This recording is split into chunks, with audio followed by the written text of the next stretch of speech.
வருங்கால அரசு அதிகாரிகள் அனைவருக்கும் வணக்கம். நான் உங்கள் பொன்வேல் பாண்டியன், நடப்பு நிகழ்வுகள் ஆசிரியர். இன்றைய தினத்தை நம்ம பார்க்க போகிறது மே 20ஆம் தேதிக்குரிய தினசரி நடப்பு நிகழ்வுகளின் ஒரு அருமையான தொகுப்பு. சரியா, நடப்பு செய்திகள் இன்றைக்கி பார்த்தீங்கன்னா சப்ஜெக்ட்டு ஸ்ட்ராட்டஜிக்கு எல்லாமே கலந்து தான் கேட்குறாங்க. அதனால் கொஞ்சம் கவனமாக படித்தா ரொம்ப ஈஸியாக போட்டித் தேர்வுகளில் ஜெயிக்கலாம். நடப்பு செய்திகள், திட்டங்கள், சரியா, செய்தியில் இடம்பெற்ற முக்கியமான சட்டங்கள், முக்கியமான அரசியலமைப்பு, அந்த சட்ட திருத்தங்கள் எல்லாமே நம்ம விடாமல் கிளியராக கொடுத்துறோம். நல்ல முறையில் பயன்படுத்திக்கோங்க. வாய்ப்பு கிடைக்கும்போது ரிவிஷனுக்காக போனஸ் கேள்விகள், இறுதியாக சூப்பர் 6 கேள்விகள் நம்ம கேட்டுருக்கிறோம். நல்ல முறையில் பயன்படுத்திக்கோங்க. உங்களுக்கான அரசு பணியை நீங்களே உறுதி செஞ்சுக்கோங்க. ஆரம்பிக்கலாமா? இன்றைய தினத்திற்கான நடப்பு செய்திகள் மே 20ஆம் தேதிக்குரியது. ஃபஸ்ட்டு பாருங்கள், தலைப்பு செய்திகள். ரொம்ப சிறப்பான செய்தி இன்றைக்கி பாருங்கள். சாந்தி சட்டம் 2025 என்றால் என்ன? சாந்தினா அமைதி, அதனுடன் தொடர்புடைய கிடையாது, அணுசக்தியுடன் தொடர்புடைய ஒரு சட்டம். எப்போது இயற்றப்பட்டது, இதோட சிறப்புகள் என்ன அப்படின்னு சொல்லி பார்க்க போகிறோம். அதை முடிச்சுட்டு அகைன் இந்தியன் பாலிட்டி தொடர்புடைய முக்கியமான ஒரு நடப்பு செய்தி. சென்னை உயர்நீதிமன்றத்திற்கு புதிய நீதிபதிகள் ஓகேவா பரிந்துரை செய்தது கொலிஜியம். அப்படின்னா அந்த கொலிஜியம் அப்படின்னா என்ன, அதுக்கு யார் தலைவராக இருப்பாங்க, அந்த ஒரு கொலிஜியத்தில் யாரெல்லாம் உறுப்பினர்களாக இருப்பாங்க, அந்த மாதிரி நம்ம பார்க்க போகிறோம். அதே மாதிரி இந்த கொலிஜியம் தேவையில்லை, அதுக்கு பதிலாக இன்னொரு புதிய அமைப்பை உருவாக்கலாம் அப்படின்னு சொல்லிட்டு மத்திய அரசு முடிவு பண்ணி உருவாக்கின ஒரு அமைப்போட பேர் தான் தேசிய நீதித்துறை நியமன ஆணையம், NJACன்னு சொல்லுவாங்க. சரிண்ணா, அப்படின்னா என்ன, இது எப்போது உருவாக்கப்பட்டது, அதை பார்க்க போகிறோம். அதை முடிச்சுட்டு அப்படியே பாருங்கள், ஆபத்தான தெருநாய்களுக்கு சரியா கருணை கொலை செய்யலாம் அப்படிங்கிற மாதிரி உச்சநீதிமன்றம் முதல் முறையாக அனுமதி வழங்கியிருக்கிறாங்க. இது எந்த அரசியலமைப்பு சரத்துடன் தொடர்புடைய பார்த்தீங்கன்னா ஆர்டிகல் 21. அதில் என்ன சொல்லியிருக்காங்க அப்படிங்கிறத நம்ம பார்க்க போகிறோம். சரிங்களா, அதுக்கப்புறம் இன்றைக்கி நியூஸ் பேப்பரில் வந்து இன்னொரு முக்கியமான செய்தி. இந்தியா ஒரு சில நாடுகளிலிருந்து சரியா பாதுகாப்பு தளவாடங்களை வாங்க போகிறேன் அப்படின்னு சொல்லிட்டு ஒரு ஒப்பந்தத்தை வந்து போட போகிறோம்னு சொல்லியிருக்கிறாங்க. சரியா, முக்கியமாக அமெரிக்கா.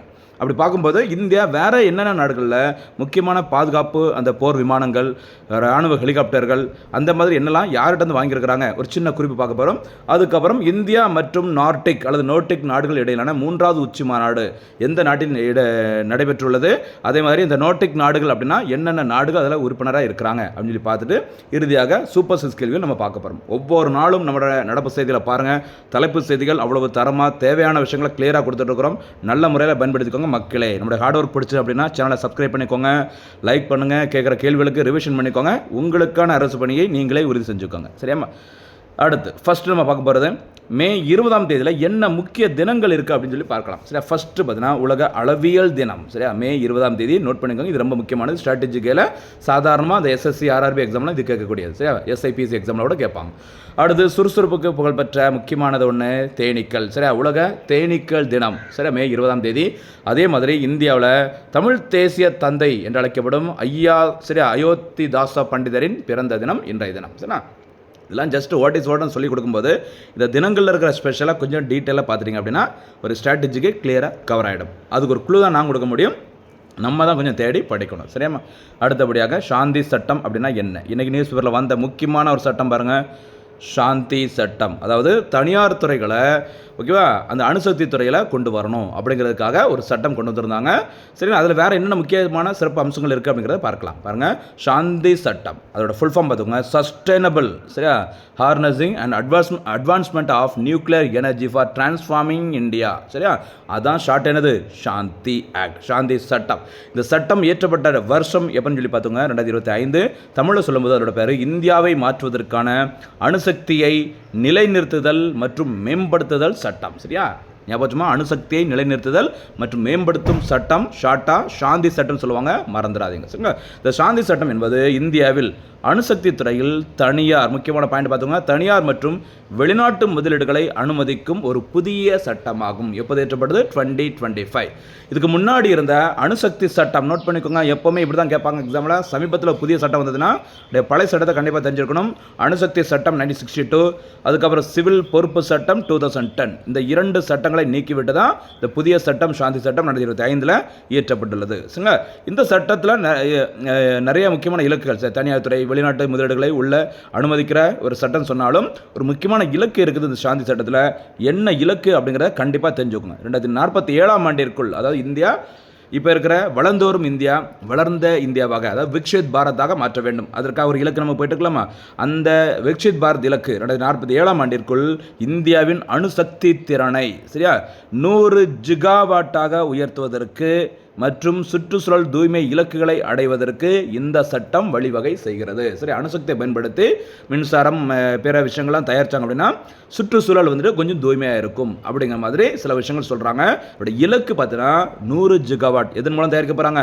அணுசக்தியின் மூலமாக. அணுசக்தி திறனை 100 ஜிகாவாட்டை உயர்த்துவதற்கு 2047 இலக்காக இருக்குது. அதுக்கு இந்த சாந்தி சட்டம் முக்கியமான ரோல் வந்து ப்ளே பண்ணுன்னு சொல்லியிருக்கிறாங்க. ரொம்ப ரொம்ப முக்கியமானதுமா ஃபியூச்சரில் அது ப்ரிலிம்ஸாக இருக்கலாம், மெயின்ஸாக இருக்கலாம், எதுவாக இருக்கட்டும் ரொம்ப முக்கியமாக இருக்கும். கவனமாக இருந்துக்கோங்க. அடுத்து பார்த்துக்கோங்க, அகைன் இந்தியன் பாலிட்டி தொடர்புடைய முக்கியமான ஒரு நடப்பு செய்தி. சென்னை உயர்நீதிமன்றத்திற்கு புதிய நீதிபதிகள், சரியா, கொலிஜியம் பரிந்துரை. ஓகேவா? சென்னை உயர்நீதிமன்றம் மற்றும் அதனுடைய உயர்நீதிமன்ற மதுரை கிழக்கு அனுமதிக்கப்பட்ட மொத்த நீதிபதிகளின் எண்ணிக்கை 75. சரியா? அதாவது சொல்லுவாங்க பொதுவாக 56 நீதிபதிகளும் கூடுதலாக ஒரு 19 நீதிபதிகளும் இருப்பாங்கன்னு சொல்லுவாங்க. சென்னை உயர்நீதிமன்றத்தின் அனுமதிக்கப்பட்ட அதிகபட்ச நீதிபதிகளின் எண்ணிக்கை. சரிங்களா? ஞாபகம் வச்சுக்கோங்க. எங்கெல்லாம்? சென்னை உயர்நீதிமன்றம் ப்ளஸ் மதுரை உயர்நீதிமன்ற கிளை. இந்த இடத்துல ஒரு போனஸ் கேள்வி. அந்த சென்னை உயர்நீதிமன்றத்தின் மதுரை கிளை எந்த ஆண்டு திறக்கப்பட்டது? சரியா? ரொம்ப ரொம்ப முக்கியமானது. சரியா? ஒரு குழு தரவா. சுனாமி வந்தது அந்த வருஷம்தான்.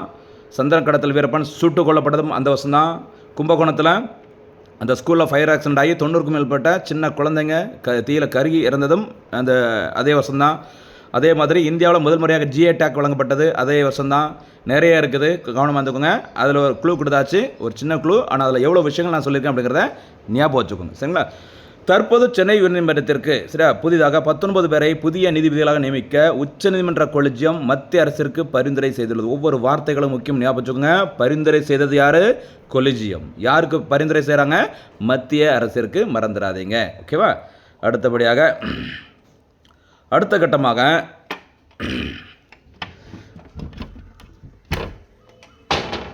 பாருங்கம்மா, அடுத்த கட்டமாக இவர்களின் நியமனத்திற்கு என்ன செய்கிறாங்கன்னு சொல்லி பாருங்கள். மத்திய அரசு ஒப்புதல் அளிக்கும் பட்சத்தில் குடியரசுத் தலைவர் இவர்களை சென்னை உயர்நீதிமன்றத்தின் புதிய நீதிபதிகளாக நியமித்து உத்தரவு பிறப்பிப்பார். அப்போ பார்த்தீங்கன்னா கொலிஜியம் தான் யார்கிட்ட பரிந்துரை செய்கிறாங்க?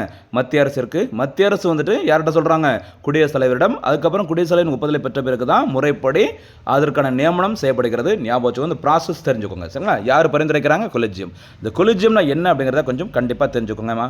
சரி, கொலிஜியம், இந்த கொலிஜியம் முறை அப்படின்னா இந்திய உச்ச நீதிமன்றம் மற்றும் உயர்நீதிமன்ற நீதிபதிகளை நியமிக்கவும் பணியிடம் சரியா டிரான்ஸ்ஃபர் பண்ணுறதுக்கும் சரி பயன்படுத்தப்படும் நீதித்துறை சார்ந்த ஒரு முறை தான் கொலிஜியம் முறைன்னு சொல்லுவாங்க. இந்த முறைக்கு இந்திய அரசியலமைப்பில் நேரடி ஏற்பாடு எந்த ஒரு கான்ஸ்டியூஷனல் ஆக்ட்லையும் ஒரு ஆர்டிகளையும் சொல்லலை அப்படி சொல்கிறாங்க. ஆனால் அதுக்கு பதிலாக உச்சநீதிமன்ற தீர்ப்புகளின் மூலம் இது உருவாக்கப்பட்டது அப்படின்னு சொல்லியிருக்கிறாங்க. ரொம்ப ரொம்ப ஒரு கீவேர்ட் சொல்லியிருக்கோம், கொஞ்சம் பார்த்துக்கோங்க. சரிங்களாம்மா? அடுத்தபடியாக சரிங்களா, கொலிஜியத்தின் தலைவராக எப்போவுமே யார் இருப்பாங்க அப்படின்னா அப்போது உச்சநீதிமன்றத்திற்கு யார் தலைமை நீதிபதியாக இருக்காங்களோ, சீஃப் ஜஸ்டிஸாக இருக்காங்களோ அவங்க தான் கொலிஜியத்துக்கு வந்து ஹெட்டாக இருப்பாங்க.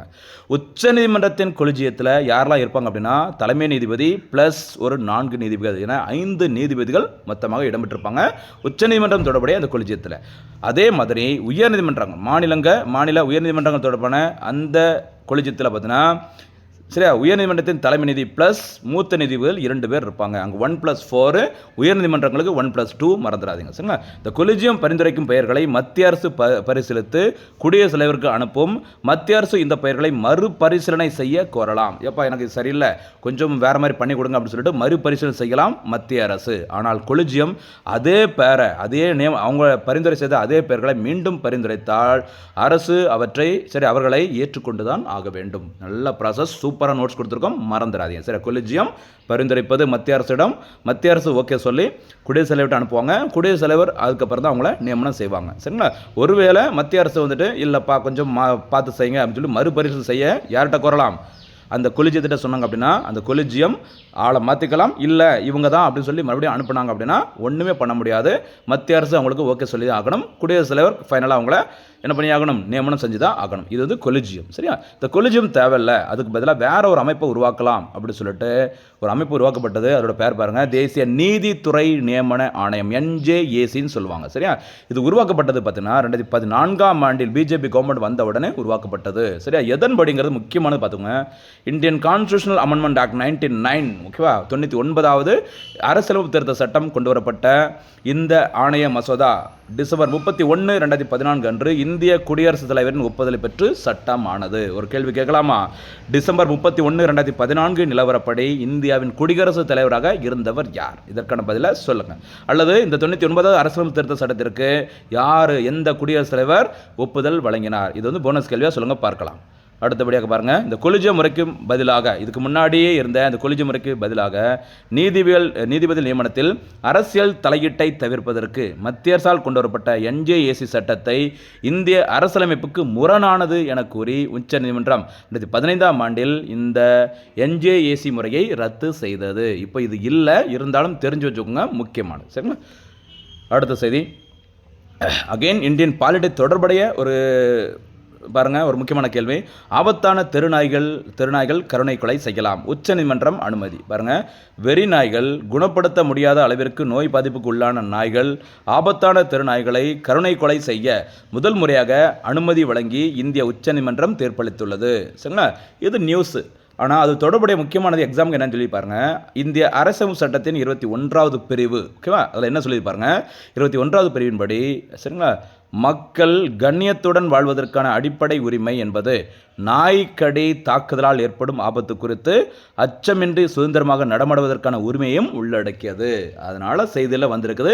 இப்படி தான் எக்ஸாமில் கேட்பாங்க. சிம்பிளான ஒரு விஷயமாக இருக்கும். சப்ஜெக்ட் அதில் உள்ள என்ன இருக்குங்கிறத கொஞ்சம் பாருங்கள். இதெல்லாமே தேடி தினந்தோறும் கொடுத்துட்ருக்கும், நல்ல முறையில் பயன்படுத்திக்கும். சரி, அடுத்தபடியாக, இந்தியா பிற நாடுகளிலிருந்து வாங்கிய பாதுகாப்பு தளவாடங்கள், ஓகேவா, இந்த சுகோய் 30 MKI மற்றும் MiG-29, MiG-21 இந்த மாதிரி போர் விமானங்களை இந்தியா ரஷ்யாட்டேருந்து வாங்கியிருக்கிறாங்க. அதே மாதிரி முக்கியமான ஒரு S-400, சரியா, S-400 அப்படிங்கிற ஒரு வான் பாதுகாப்பு அமைப்பும் பார்த்தீங்கன்னா நம்ம எங்கேருந்து வாங்கியிருக்கிறோம்? ரஷ்யாட்டேருந்து தான் வாங்கியிருக்கோம். சரி, இது ரஷ்யாவுடன்.